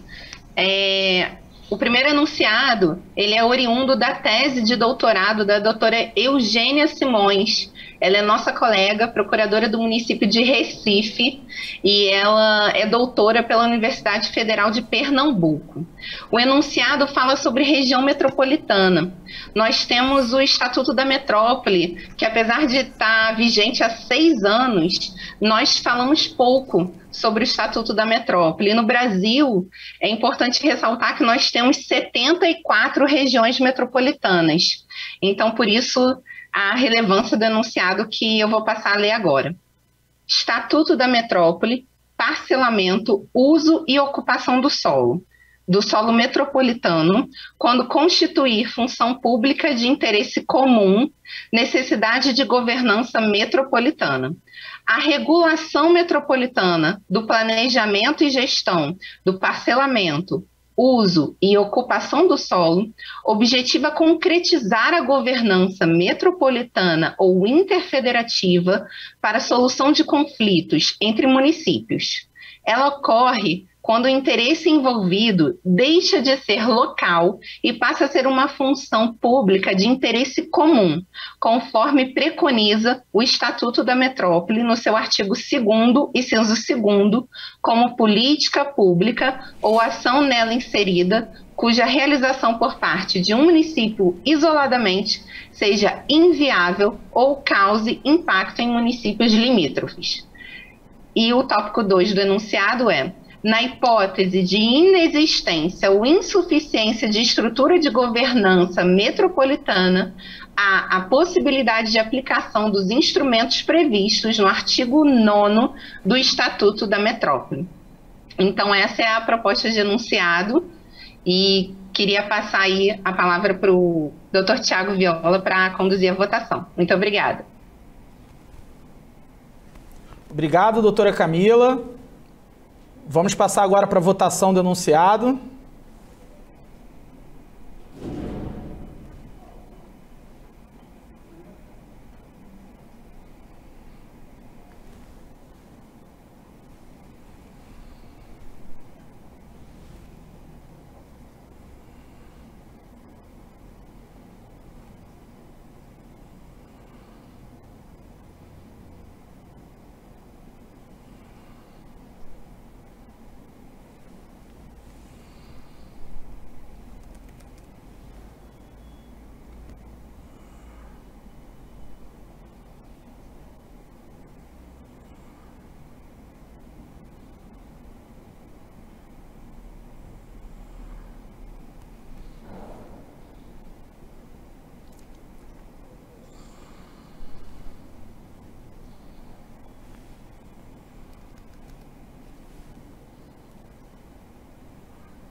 Temos aqui o resultado dos nossos enunciados.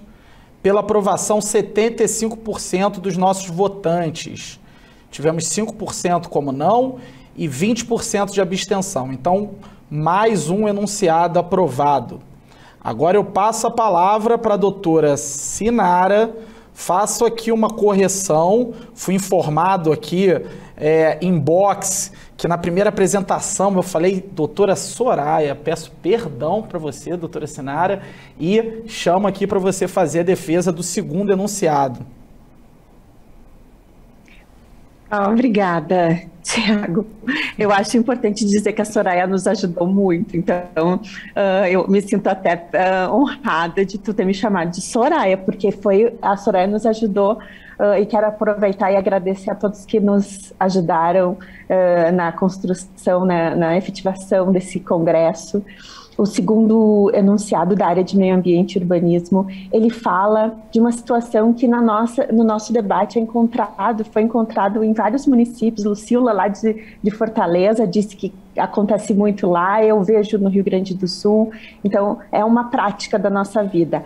A administração pública, às vezes, ela recebe, muitas vezes, ela recebe áreas verdes, quando do parcelamento do solo. Então o loteamento é aprovado, as áreas verdes são recebidas e mais tarde elas são transferidas ou são alienadas. Isso não é possível, mesmo que haja lei autorizando, desafetando o imóvel, não é possível. Por isso que nós fizemos esse enunciado para consagrar, inclusive, decisões judiciais que já estabelecem como deve ser feito. Área verde, loteamento aprovado pelo Poder Público Municipal, bem de uso comum do povo, impossibilidade de desafetação, função social e ambiental das cidades, adequado ordenamento territorial. As áreas verdes são patrimônios naturais intocáveis, inalienáveis e impenhoráveis, plenamente afetados à sua missão social e ambiental dentro do contexto urbanístico, impondo ao ente municipal a proteção das áreas sob seu domínio. Portanto, o município, embora tenha competência legislativa para assuntos locais, não tem autonomia para desafetar área verde destinada em loteamento aprovado, quando incorporado ao domínio público, em cumprimento à Lei 6766, que é a Lei do Parcelamento, no seu artigo 22. É vedada à administração pública municipal promover desafetação de bem público de uso comum do povo, afetada a finalidade específica, incorporado ao domínio do município para transferência de áreas verdes a particulares. Então, não é possível a transferência de áreas verdes a particulares de imóveis incorporados ao domínio público por loteamento aprovado, né? Risco de danos irreparáveis para o meio ambiente urbano, inteligência dos artigos 4, inciso 1 e 17 e 22 da Lei de Parcelamento do Solo, do Estatuto da Cidade, que regulamenta os artigos 182 e 183 da Constituição. É isso. Obrigada. Obrigada, Viola. Obrigado, doutora Sinara. E aí também vou fazer uma parte, a leitura foi rápida porque o nosso tempo está terminando, então agradeço aí pela agilidade e coloco para votação aqui o nosso segundo enunciado de urbanismo e meio ambiente.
Temos aqui o resultado da nossa votação.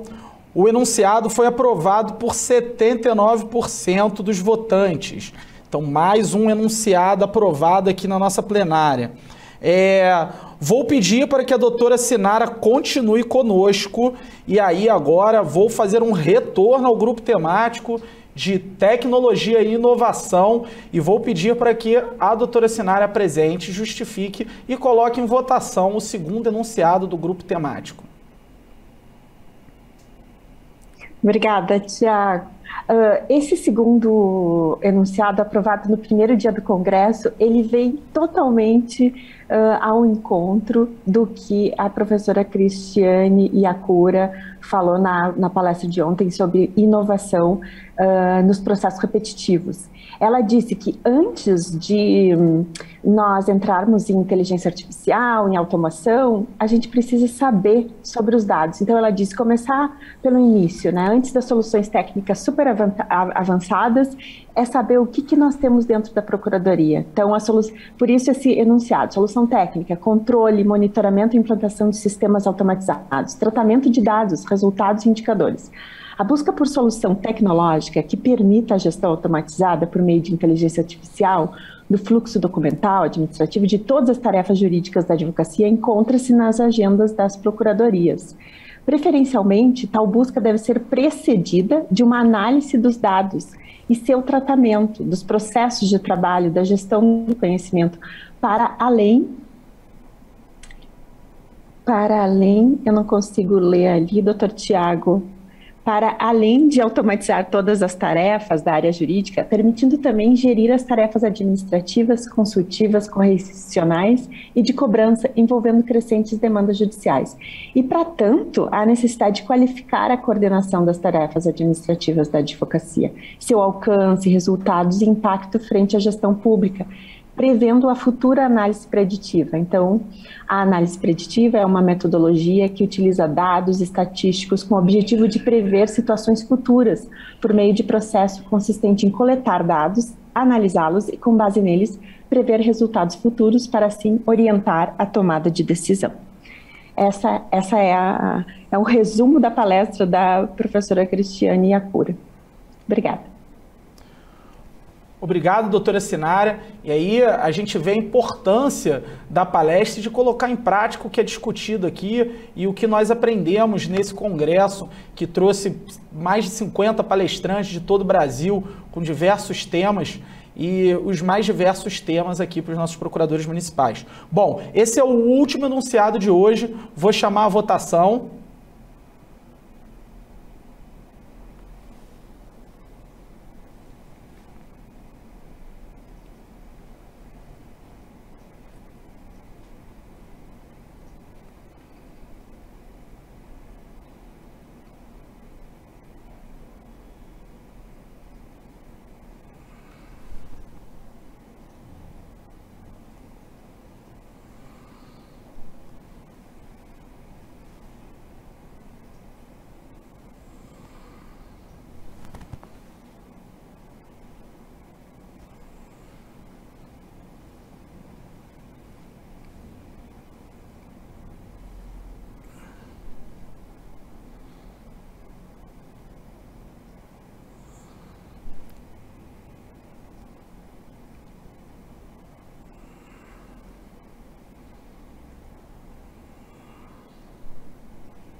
E temos aqui o resultado da última votação de hoje. 83% dos votantes votou pela aprovação do enunciado. Então tivemos aqui 100% de aprovação dos enunciados. Eu quero agradecer a participação de todos que estiveram conosco aqui. Quero agradecer também a participação dos nossos moderadores nas discussões dos grupos temáticos e hoje também na apresentação da plenária. Agradecer minhas colegas de bancada, doutora Lilian e doutora Cecília, e agradecer especialmente a diretora de eventos científicos, doutora Thaisa, que organizou o congresso e permitiu com que nós estivéssemos aqui hoje discutindo esses enunciados. Também quero agradecer ao nosso presidente, os demais diretores, e ficamos por aqui com a votação dos enunciados e agora vamos iniciar as palestras que se seguirão. Obrigado.